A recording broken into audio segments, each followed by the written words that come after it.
नमस्कार, हमारे इस खास प्रोग्राम में आप सभी का स्वागत है। आज हमारे इस खास प्रोग्राम में हमारे ख़ास मेहमान हैं शहर के जाने माने अभिभाषक राजेंद्र सिंह चौहान जी। सर, आपका इस शो में बहुत बहुत स्वागत है। सबसे पहला मेरा प्रश्न है आपसे कि आप बीते कई सालों से इस पेशे में हैं, तो बीते 30 सालों में वकालत के पेशे में क्या बदलाव आए हैं? देखिए, जब मैं यहाँ उज्जैन में 92 में वकालत करने आया था, उस समय से लेकर आज तक काफ़ी कुछ चेंज हो गया है। एक तो वकीलों की संख्या बहुत बढ़ गई और वर्क ऑफ क्राइम बदला हुआ है। पहले अलग टाइप का क्राइम हुआ करता था और आज की क्रिमिनल पॉलिसी अलग टाइप की। आज सिविल लिटिगेशन 138 वाले और बहुत से ऐसे हैं नए नए क्राइम उत्पन्न हो गए, जिनके कारण क्या है कि क्राइम वर्क की पॉलिसी में बदलाव आया और इसी कारण से अमेंडमेंट की पॉलिसी आई है। मेरा अगला प्रश्न ये है कि वकालत के पेशे में दो चीज़ें बहुत इंपॉर्टेंट मानी जाती हैं, कॉन्फिडेंस और ओवर कॉन्फिडेंस। कॉन्फिडेंस क्लाइंट और वकील दोनों के लिए कितना ज़रूरी है और ओवर कॉन्फिडेंस कितना घातक हो सकता है दोनों के लिए? देखिए, ये बात सही है कि कॉन्फिडेंस होना बहुत अच्छी बात है। उससे व्यक्ति को अपना कार्य करने में आसानी हो जाती है। लेकिन जब ओवर कॉन्फिडेंस होता है तो ओवर कॉन्फिडेंस में वकील ये भूल जाता है कि मुझे इसके क्या नुकसान हो सकते हैं। उसकी वजह से क्या होता है कि वो बहुत सारी गलतियां करता है और उसके कारण परिणाम प्रभावित होते हैं। जहाँ तक क्लाइंट के ओवर कॉन्फिडेंस का बात है, तो क्लाइंट के ओवर कॉन्फिडेंस पे कोर्ट में कोई फ़र्क नहीं पड़ता। वकील के ओवर कॉन्फिडेंस पे कोर्ट में फ़र्क पड़ता है। क्लाइंट के ओवर कॉन्फिडेंस की स्थिति जब प्रभावित करती है जब वो न्यायालय में आके अपने आप को ओवर कॉन्फिडेंट बताते हुए अनर्गल सवालों का अनर्गल जवाब दे देता है, तो उसके जो निर्णय है, उसके दावा है, उसकी कार्रवाई पर प्रभाव पड़ता है। वो निर्णय कोर्ट को करना रहता है। तो इसलिए कभी भी ओवर कॉन्फिडेंस में रहकर किसी भी मामले में ना तो पैरवी करना चाहिए और ना ही किसी तरह के बयानबाजी करना चाहिए। कानून की बेसिक जानकारी के लिए आम आदमी को क्या करना चाहिए जिससे कि उसके अधिकार सुरक्षित हो सकें? देखिए, कानून की जानकारी के लिए सबसे महत्वपूर्ण है, एक तो व्यक्ति को, आम जनता को पढ़ा लिखा होना जरूरी है। और पढ़े लिखे होने के बाद क्या है कि भारतीय संविधान जो है उसका अध्ययन सबको करना चाहिए, भारतीय नागरिक को। क्योंकि भारतीय संविधान में भारतीय नागरिकों के समस्त अधिकारों को बताया गया है और यदि उनके बारे में उसको जानकारी नहीं है तो आजकल तो बहुत सारी ऐसी लीगल सेल्स हैं, एडवोकेट्स भी लीगल सेल्स करते हैं, प्राधिकरण बना हुआ हमारा विधिक सेवा प्राधिकरण, वहाँ जाकर तमाम कानून की जानकारी ली जा सकती है, कानूनी सहायता भी उसको उपलब्ध होती है। लेकिन उसके लिए ज़रूरी है कि व्यक्ति की खुद की अवेयरनेस बहुत ज़रूरी है। आजकल कुछ इस तरह के मामले में देखने में आ रहे हैं कि फर्जी चेक बाउंस के मामले होते हैं, जिसमें आमतौर पर धारणा यह होती है कि इसमें जो एक्यूज्ड है वो फंसेगा ही सही, या उसको सज़ा होगी ही सही, या वो केस हारेगा ही सही। इस बात में किस हद तक सच्चाई है? नहीं, देखिए, एक तो भ्रम फैलाया हुआ है। ऐसा नहीं है।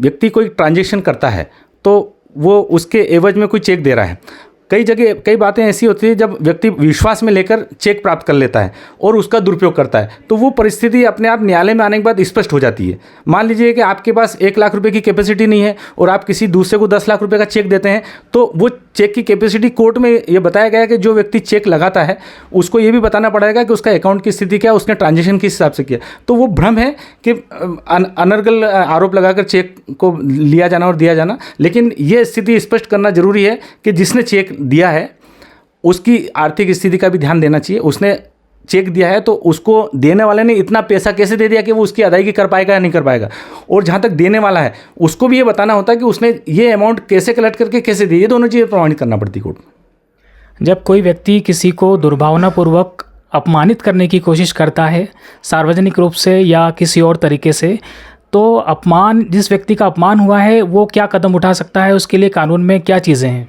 देखिए, प्रथम तो उसको स्टेप्स लेना चाहिए, थाने में शिकायत करना चाहिए, संबंधित थाने में उसकी जानकारी, वहाँ कार्रवाई होती है। यदि कार्रवाई वहाँ नहीं होती है तो न्यायालय में शरण लेकर उसको प्राइवेट परिवाद वो फाइल करके उसको न्यायालय से रेमेडी मिल सकती है। न्यायालय प्राइमा फेसी लगता है कि इसके खिलाफ कोई कार्रवाई की जा सकती है तो पुलिस रिपोर्ट बुलाकर वो सब कानून में प्रोविज़न है जिसका वो लाभ उठाया सकता है।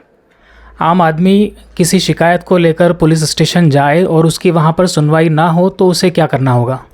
देखिए, ये तो साधारण सी बात होगी। कई मामले ऐसे हमको भी देखने में आते हैं, उसमें पुलिस उस पक्ष का साथ देती है जो प्रभावशील हो, लेकिन पुलिस को यहाँ निष्पक्ष कार्रवाई करना चाहिए। लेकिन यदि किसी तरह से प्रताड़ित व्यक्ति की कार्रवाई पुलिस द्वारा नहीं की जा सकती है तो न्यायालय में जाकर वो किसी सक्षम उसके संबंधित वकील से सलाह लेकर न्यायालय में परिवाद प्रस्तुत कर सकता है और उसकी जो व्यथा है वो न्यायालय के सामने प्रकट कर सकता है। उसमें यह होता है कि 2 गवाह जरूरी होते हैं, स्वतंत्र साक्षी की आवश्यकता होती है। उन लोगों से संपर्क करके वो न्यायालय में कार्रवाई करके वो पुलिस के विरुद्ध भी परिवाद प्रस्तुत कर सकता है। उसके शपथ पत्र के आधार पर सब कार्रवाई होती है, लेकिन वो इतना सजग होना उसको ज़रूरी है जिसके संबंध में कार्रवाई की जाना है। बीते कुछ सालों में हम देखते हैं कि महिला अभिभाषकों की संख्या भी कोर्ट में बहुत तेज़ी से बढ़ रही है, तो कैसे देखते हैं इसको? क्या कारण है कि महिला अभिभाषक भी बन रही, महिलाएं भी अभिभाषक बन रही हैं, तेज़ी से इस प्रोफेशन में आगे बढ़ रही हैं, आगे आ रही हैं?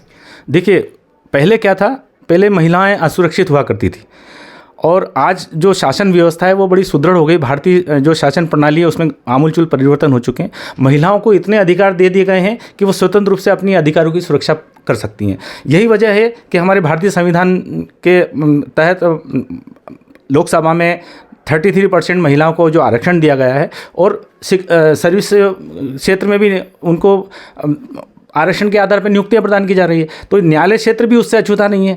हमारे जुडिशरी में भी कई न्यायाधीश महिलाएं आ गए हैं जो अच्छा कार्य कर रही हैं। हमारे वकालत क्षेत्र में भी इतने स्टूडेंट्स आ गए हैं, इतने बच्चे, इतनी महिलाएं वकालत कर रही हैं। उनको यहाँ पहले जैसी असुरक्षा महसूस नहीं है। आज सुरक्षित हैं, वो जहाँ आ रहे जा रहे हैं उनको अपने अधिकार सुरक्षित हैं और अपने समान रूप से अपने अधिकारों की रक्षा करने के लिए, समान रूप से बात करने के लिए वो इस तरह का अपना राइट्स प्रोवाइड कर सकती है। फैमिली कोर्ट में लगातार केसेस की संख्या बढ़ रही है, विवाह विच्छेद के मामले बढ़ रहे हैं। आपके अनुसार क्या कारण है इन सब चीज़ों का? क्यों इस दहलीज पर आ जाता है रिश्ता? देखिए, यहाँ हमारे भारत में विभिन्न जाति समाज के लोग रहते हैं और जहाँ तक इस विषय का प्रश्न, ये बहुत गहरा प्रश्न है, इस पर बहुत विचार किया जाना संभव है। फैमिली कोर्ट के जो मामले करीब 15 से 20 वर्षों में अत्यधिक मात्रा में आए हैं। चूँकि मैं 92 से वकालत कर रहा हूँ, 60% मेरे पास फैमिली मैटर्स हैं जिनको मैं डील करता हूँ। तो देखा यह गया है कि हमारी जो सनातन संस्कृति है, चाहे किसी भी जाति धर्म का क्यों ना हो, लेकिन हमारी भारतीय संस्कृति से ही वो संचालित होता है। और हमारे जो कानून बने हैं 1947 के बाद 1956 में जो कानून बने, उन कानूनों में यह बीज बो दिया गया था कि हमारी संस्कृति नष्ट हो और किसी तरह से इनमें विभेद पैदा हो। धीरे धीरे वो आज पेड़ बन गया है। हमें आवश्यकता है हमारे उन कानूनों में परिवर्तन करने की जिनके तहत हमें आपसी मतभेद पैदा करने के लिए ये व्यवस्था निर्मित की गई थी। लेकिन आज धीरे धीरे हमारी सनातन संस्कृति फिर बढ़ रही है, उसमें सुधार हो रहा है और संभव है कि आने वाले समय में ये हमारे जो फैमिली मामले विवाद है ये कम होंगे। लेकिन हमें इस पर गहनता से विचार, सभी समाज के धर्मों के जो प्रतिष्ठित लोग हैं उनको बैठ के इसमें विचार करना चाहिए। किसी व्यक्ति को किसी के द्वारा गाली देना कितना बड़ा अपराध है? क्या कोई शासकीय कर्मचारी या अशासकीय कर्मचारी या कोई भी व्यक्ति किसी को गाली दे सकता है? और अगर ऐसी स्थिति पेश आती है तो आदमी कैसे उसमें न्याय पा सकता है? देखिए, प्रश्न ये है कि वह किस अवस्था में ये घटना कारित हुई है।